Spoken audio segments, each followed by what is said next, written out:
ഏശയ്യാ പ്രവാചകൻ്റെ പുസ്തകത്തിൽ നിന്ന്. സോദോമിൻ്റെ അധിപതികളെ, കർത്താവിൻ്റെ വചനം ശ്രവിക്കുവിൻ. ഗോമോറ ജനമേ, നമ്മുടെ ദൈവത്തിൻ്റെ പ്രബോധനങ്ങൾ ശ്രദ്ധിക്കുവിൻ. നിങ്ങളെ തന്നെ കഴുകി വൃത്തിയാക്കുവിൻ.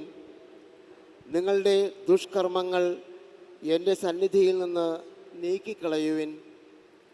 നിങ്ങളുടെ അകൃത്യങ്ങൾ അവസാനിപ്പിക്കുവിൻ.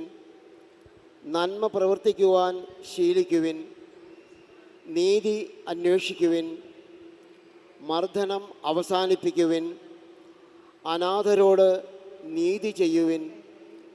വിധവകൾക്ക് വേണ്ടി വാദിക്കുവിൻ.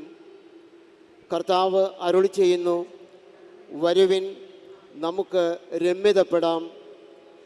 നിങ്ങളുടെ പാപങ്ങൾ കടും ചുവപ്പാണെങ്കിലും അവ മഞ്ഞുപോലെ വെണ്മയുള്ളതായി തീരും. അവ രക്തവർണ്ണമെങ്കിലും കമ്പിളി പോലെ വെളുക്കും. അനുസരിക്കുവാൻ സന്നദ്ധരെങ്കിൽ നിങ്ങൾ ഐശ്വര്യം ആസ്വദിക്കും. അനുസരിക്കാതെ ധിക്കാരം തുടർന്നാൽ വാളിന് ഇരയായിത്തീരുമെന്ന് കർത്താവ് അരുളി ചെയ്യുന്നു. കർത്താവിൻ്റെ വചനം. ദൈവമേ, അങ്ങേക്ക് നന്ദി.